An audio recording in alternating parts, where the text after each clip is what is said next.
Les entrepreneurs, parfois, ne disposent pas des armes nécessaires pour discuter avec un fonds d'investissement.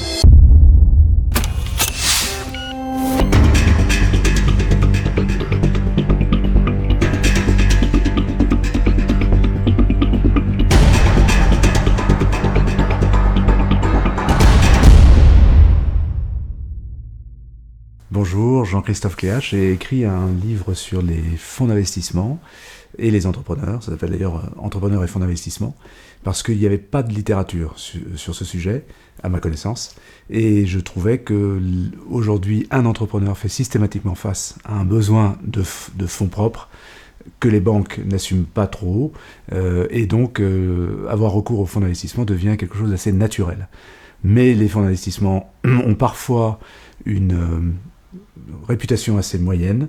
Ils font peur aux entrepreneurs qui ne les connaissent pas tous, et même ceux qui les connaissent en ont parfois un peu peur.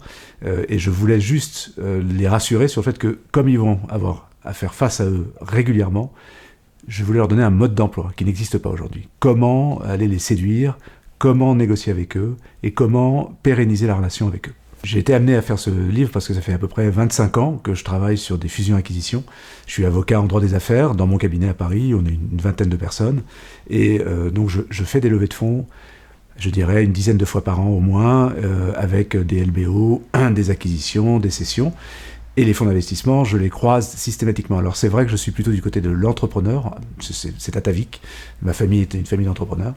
Donc c'est vrai que j'avais besoin de me mettre dans la peau d'un entrepreneur, bien qu'étant avocat, en leur disant, voilà, moi, avocat, voilà ce que je vous conseille de faire pour absolument défendre le bout de gras avec les fonds d'investissement, qui sont des gens comme les autres, comme tout le monde, mais qui ont une vraie manière de penser qui est différente de la vôtre. Eux, ils vont vous jauger, à titre personnel, ils vont jauger votre projet, et ils vont jauger leur retour sur investissement. C'est les trois clés principales. Donc il faut que vous rentriez dans leur écosystème et que ça marche. Et pour ça, il y a des clés, c'est pas très compliqué, mais il faut les suivre parce que sinon vous risquez de vous perdre. Alors les fonds d'investissement, dans mon livre, je reprends une formule qui dit que les fonds d'investissement habitent sur Vénus alors que les entrepreneurs habitent sur Mars. Et c'est un peu ça. Les fonds d'investissement ils traitent énormément de dossiers. Ils ont, je sais pas, par mois, ils doivent avoir une centaine, 200, 300 en fonction des fonds d'investissement, dossiers qui leur arrivent. Ils doivent sélectionner. Ils sélectionnent sur le projet, mais sur l'homme. Donc ils vont, ou la femme, qui vient et qui apporte son projet. Donc ils vont regarder ça, et le dernier filtre, une fois qu'ils ont validé le projet, qu'ils ont validé le business plan, qu'ils ont validé la personne en face d'eux, alors, ou l'équipe, alors ils vont regarder le retour sur investissement. Ils vont se dire, est-ce que là, on a une chance d'avoir un retour sur investissement? C'est-à-dire que la vraie différence, c'est que vous êtes passionné par votre projet, c'est votre bébé, vous le portez, vous êtes sûr que ça va marcher, même si vous avez des problèmes, etc. Mais eux, ils ont 5 ans pour faire leur retour sur investissement, pas plus, 5, 6 ans, parfois 4, et ils vont se dire, est-ce qu'en 4, 5 ou 6 ans, il va vraiment faire ce qu'il annonce? Ça va être leur vrai sujet, et donc c'est là où il y a une vraie différence entre les deux. Vous portez un projet, eux, ça n'est qu'un élément parmi leur business plan. Ils vont rencontrer 100 entrepreneurs sur 1 mois, 2 mois. Vous êtes une personne, donc s'ils parient sur vous, alors déjà c'est une bonne chose, mais il faut savoir les convaincre et il faut que vous ayez la bonne méthode.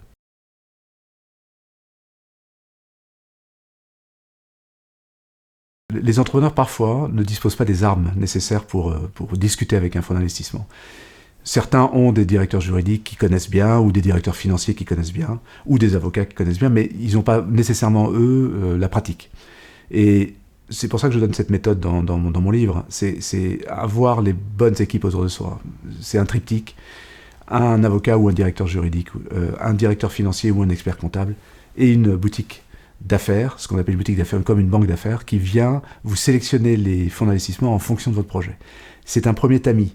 Ça vous permet d'essuyer les plâtres. Parce que si vous y allez seul, sans avoir la pratique antérieure, et même parfois en l'ayant, vous allez peut-être griller votre projet trop vite, alors que si vous avez un tamis préalable de votre banque d'affaires, de votre expert comptable, de votre avocat ou directeur juridique ou financier, eh ben vous avez déjà beaucoup plus de chances de convaincre les fonds d'investissement parce qu'ils verront que vous avez passé ces étapes-là. La France a un écosystème un peu particulier qui ressemble beaucoup aux autres écosystèmes, mais la pratique est très ancrée. Aux États-Unis, c'est beaucoup plus fluide. Vous pouvez convaincre un fonds d'investissement rapidement dans un salon, dans une foire. En France, le système est beaucoup plus verrouillé. Donc il vaut mieux passer par une boutique d'affaires parce que ça marche mieux comme ça. C'est bizarre à dire, mais il n'y a pas d'autre manière de le dire. Je ne connais pas le système en Allemagne, je sais qu'ils ont beaucoup de fonds d'investissement, mais je ne sais pas comment ça fonctionne. Mais en France, en revanche, je sais que c'est assez verrouillé et qu'il faut passer les étapes pour pouvoir convaincre et séduire. Alors aujourd'hui, ce qui verrouille le système en France, c'est qu'il y a des pratiques et qu'un fonds d'investissement va vouloir valider que vous avez, si vous êtes par exemple en ce qu'on appelle un early stage, c'est que vous êtes au tout début de votre projet, ils vont vouloir vérifier si vous avez essayé de convaincre d'autres personnes, des business angels, ou alors Entreprendre 92, ou des gens qui donnent des subventions. Ils vont vouloir voir si vous êtes agile et si vous avez compris que l'écosystème passait par ce type de choses. Si vous êtes pour une levée de fonds d'un LBO, ils vont vouloir s'assurer que vous avez une équipe suffisamment stable autour de vous, d'experts comptables ou de directeurs financiers, un bon avocat qui connaît les LBO, et le cas échéant, une boutique d'affaires, ce que moi je conseille, pour bien négocier avec eux. Et ça va faire partie des éléments. C'est pour ça que je dis que c'est assez verrouillé, c'est qu'ils savent qu'ils vont plus vite, les fonds d'investissement, je reviens à ce que je disais tout à l'heure, mais les fonds d'investissement ont besoin d'aller vite sur un projet. Et donc comme ils en voient beaucoup, si vous avez déjà passé les étapes préalables du tamis, alors ça sera beaucoup plus simple de les convaincre. Alors l'entrepreneur aujourd'hui n'est pas du tout l'entrepreneur d'il y a 20 ans. L'entrepreneur aujourd'hui, il a comme obligation de faire évoluer son business model assez vite. Parce qu'il peut se retrouver avec des sujets difficiles, des changements de marché, on le voit bien, ou je ne parle pas du Covid, mais tout le monde l'a vécu. Donc il doit être agile. Et c'est vrai que cette agilité-là, elle est recherchée par les fonds d'investissement aujourd'hui. Elle était moins nécessaire il y a 20 ans ou 30 ans. Aujourd'hui, c'est vraiment un élément clé de l'entrepreneuriat. Donc il doit être agile, et l'agilité passe par une équipe solide autour de soi qui sache aussi être agile. Et les fonds d'investissement font partie des éléments d'agilité.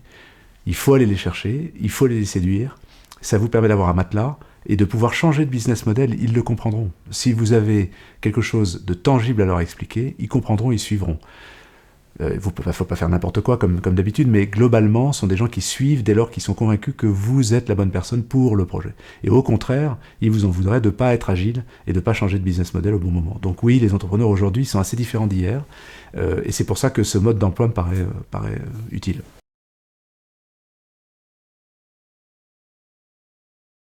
Les fonds d'investissement travaillent assez traditionnellement aujourd'hui. Ils ont une grosse évolution avec le RSE, vous savez, tout ce qui est environnemental et le fait qu'ils doivent être en conformité avec ces éléments-là, donc ils le demandent de plus en plus. Il y a 10 ans, je vous dirais qu'on voyait dans les pactes des clauses de RSE qui étaient juste mises là pour dire on a fait le boulot. Aujourd'hui, ils s'intéressent un peu plus. Alors je dirais c'est peut-être un petit 25% des fonds d'investissement qui sont vraiment à jour, les autres ne le sont pas. C'est pas quelque chose qui les préoccupe fondamentalement pour les 75% qui restent, ça vient ne serait-ce que parce qu'ils ont des collaborateurs de plus en plus jeunes et qui eux sont très préoccupés par ça, et puis parce qu'il n'y a plus le choix. Mais si vous investissez dans l'industrie, c'est très compliqué d'aller demander du RSE à des gens qui, par nature, consomment plus d'électricité que d'autres, et il en faut. Donc, voilà, les fonds d'investissement évoluent, mais ils évoluent au rythme de leurs investissements. C'est-à-dire que s'ils investissent dans du green, dans l'économie verte, évidemment, ils vont évoluer beaucoup plus vite, c'est même eux qui vont être moteurs. Mais en revanche, s'ils investissent dans l'industrie, ça va être moins leur préoccupation première, même si ça commence à rentrer dans les mœurs. Donc je dirais que d'ici 10 ans, si je prends les choses de manière syncopée, il y aura 70-80% des fonds d'investissement qui vont intégrer ça dans leur demande.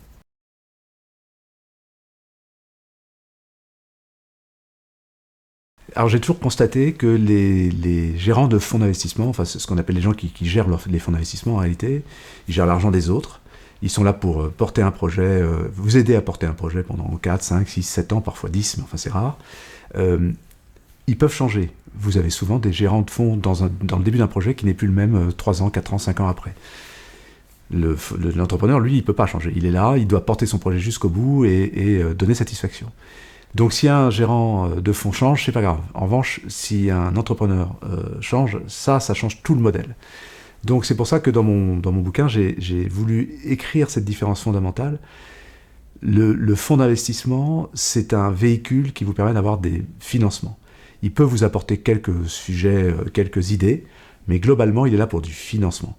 Il n'est pas là pour vous propulser d'un endroit à un autre. C'est à vous de le faire. C'est pour ça que l'entrepreneur, pour moi, et c'est là aussi à Tavik, est beaucoup plus important dans l'écosystème que le fonds d'investissement. Le fonds d'investissement, c'est un outil extrêmement nécessaire, vital, mais ça n'est pas lui qui va faire bouger la machine.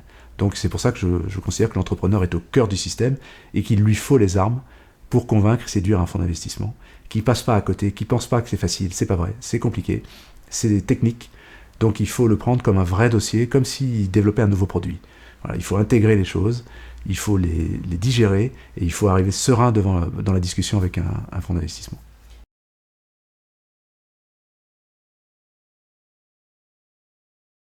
Alors j'ai sans doute un avis lié au fait que ma famille était une famille d'entrepreneurs, que moi-même, finalement, je dirige mon cabinet d'avocat comme un entrepreneur. Mais en revanche, j'ai essayé de faire un mode d'emploi qui se lise de manière neutre, c'est-à-dire sans polémique. C'était tout l'objet d'ailleurs, parce qu'aujourd'hui, les fonds d'investissement sont mal considérés parfois, pas toujours. Hein. Les entrepreneurs, à part ceux qui ont eu des échecs avec les fonds d'investissement, mais globalement, les entrepreneurs sont plutôt contents de la manière dont les choses se passent. Donc je voulais un peu casser le mythe du fonds d'investissement méchant. Il y en aura toujours, comme dans n'importe quelle population. Mais globalement, ce que je voulais, c'est apporter une vision neutre à l'entrepreneur pour dire voilà comment ça doit marcher, voilà comment ça fonctionne. N'ayez pas peur, prenez une méthode, comme pour tout. Comment vous faites quand vous avez une machine à mettre en place, vous mettez en place une méthode avec des équipes clés pour que votre produit à la fin soit conforme à ce qu'on vous demande. Et c'est exactement la même chose avec un fonds d'investissement, c'est une méthode. Donc il faut appliquer cette méthode intelligemment, sérieusement, et une fois que vous avez fait ça, ça marche. Donc je voulais un peu neutraliser le problème de la relation entre l'entrepreneur et le fonds d'investissement, même si les deux sont sur deux planètes différentes. L'intelligence artificielle aujourd'hui, je prends l'exemple du droit, est extrêmement développée. Elle se développe de plus en plus. Elle n'est pas encore au niveau de remplacer un avocat, et je pense que ça va prendre du temps. Il y aura toujours quelqu'un derrière l'IA pour pouvoir réfléchir. En revanche, elle peut bouleverser l'écosystème, c'est certain, notamment sur la sélection des entrepreneurs que les fonds d'investissement vont vouloir porter. Ça peut d'ailleurs être problématique parce que parfois un entrepreneur séduit par sa personnalité, son charisme, sa capacité à développer un projet, alors que son dossier sera pas nécessairement le meilleur du monde. Mais sa personnalité l'emportera. Donc, si vous me demandez aujourd'hui, mais j'ai 55 ans, donc je suis peut-être pas le mieux placé, parce que je vieillis, mais si vous me demandez aujourd'hui si l'IA va être un élément qui va bouleverser les choses, je dirais qu'il va être un outil certainement très, très utilisé, pertinent à certains égards, mais qui ne remplacera pas le jugement humain sur l'entrepreneur ou l'entrepreneuse en face du fonds d'investissement. Je pense que c'est ça qui emporte le morceau. Pour me résumer, j'aurais tendance à dire que ce que j'ai voulu intégrer dans mon livre, c'est une méthode, donc, et cette méthode, elle est relativement simple quand on y réfléchit. C'est d'avoir une bonne équipe composée d'un triptyque. Vous portez un projet qu'il faut expliquer, qu'il faut décanter, notamment en termes financiers, en termes juridiques sur ce que vous allez demander au fonds d'investissement, et en termes de présentation de votre équipe. Donc cette méthode-là, elle passe par une équipe autour de vous. Donc pour moi, les mots-clés vraiment, et ce que j'ai voulu montrer, c'est qu'il faut un mode d'emploi, que vous ayez en amont de recherche de fonds d'investissement, sélectionné une boutique d'affaires, un expert comptable, si vous avez votre DAF, c'est parfait, et un avocat, le directeur juridique peut faire l'affaire. Il y a un moment, il faudra nécessairement un avocat. Donc sélectionnez vos gens, faites-les travailler ensemble, parce que s'ils ne travaillent pas ensemble, c'est une catastrophe, vraiment. Ils peuvent se contredire, ils peuvent avoir des problèmes d'ego. Donc il faut surtout neutraliser ces problèmes d'ego. Il faut que tous fonctionnent dans un seul objectif, c'est vous permettre de lever des fonds intelligemment et dans le meilleur de vos intérêts.